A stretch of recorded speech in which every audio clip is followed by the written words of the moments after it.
Nobody warned you that the moment you finally sell your winning investment, the government shows up like an uninvited business partner ready to take their cut. And depending on how long you held that asset, that cut could be shockingly large or surprisingly reasonable.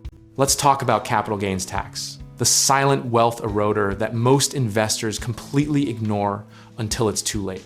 We're not talking about a minor footnote here.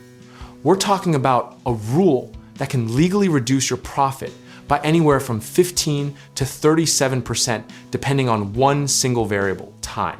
The basic mechanic is almost insultingly simple, which is probably why so many people get blindsided by it.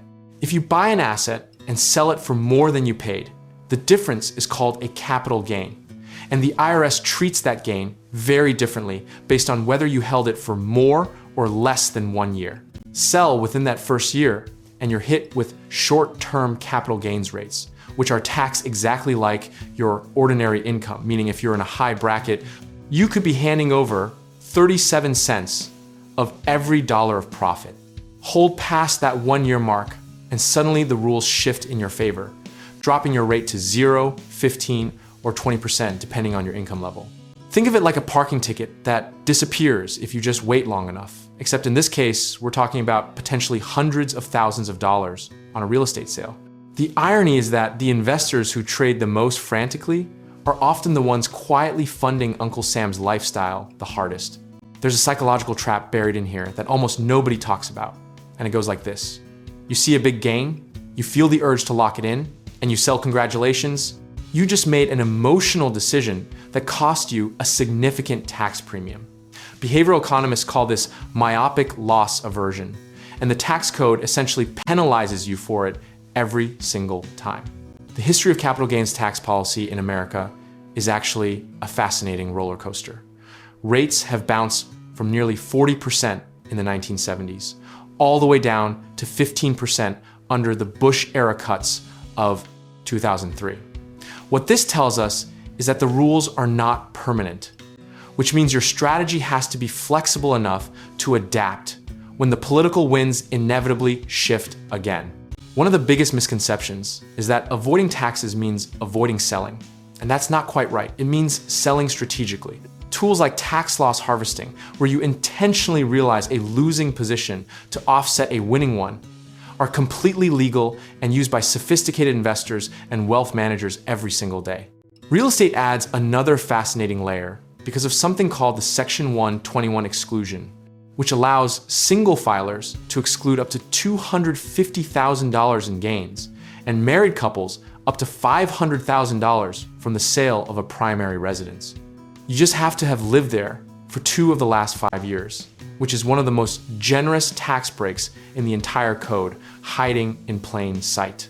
The practical lesson here isn't complicated, but it requires discipline. Before you sell anything, run the numbers on what you'll actually keep after taxes, not just what the sale price says. A 10% gain that crosses the long-term threshold is almost always more valuable than a 15% gain that doesn't.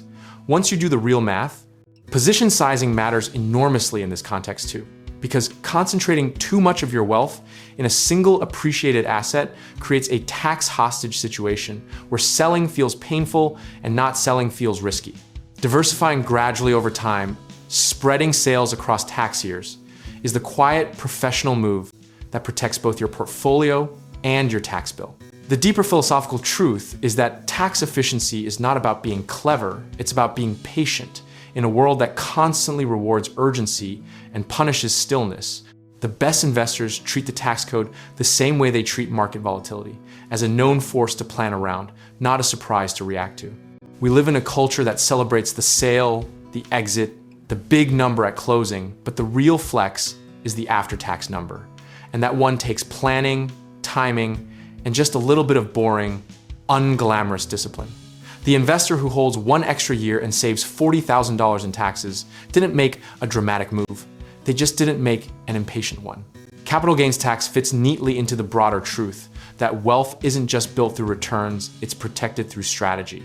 And the gap between a good investor and a great one is often just how much they kept, not how much they made.